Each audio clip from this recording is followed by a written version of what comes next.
C'est assez normal dans le cas de figure où nous nous trouvons. Maintenant, compte tenu du travail fait et de l'évolution du texte, il est assez incompréhensible que certains aient voulu absolument marquer leur individualité au point d'aboutir à ce type de procédure.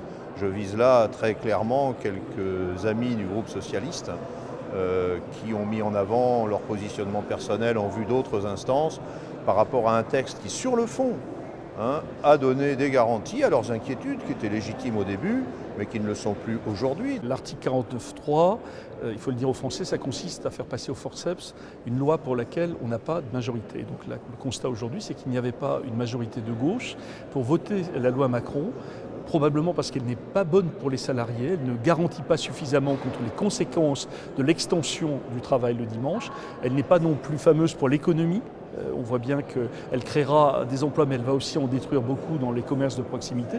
Et puis, elle n'est pas dans la constance de nos engagements avant comme après 2012. Il y a une réalité qui est très simple, c'est que François Hollande et Manuel Valls sont en situation d'échec économique et financier.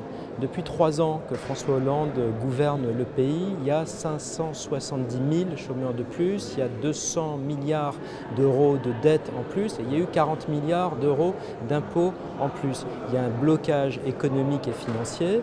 La loi Macron, c'est une espèce de cautère sur une jambe de bois, ça ne convainc personne, il n'y a pas de majorité à l'Assemblée nationale pour la voter et donc aujourd'hui le gouvernement de Manuel Valls est obligé d'essayer de passer en force en recourant au 49.3.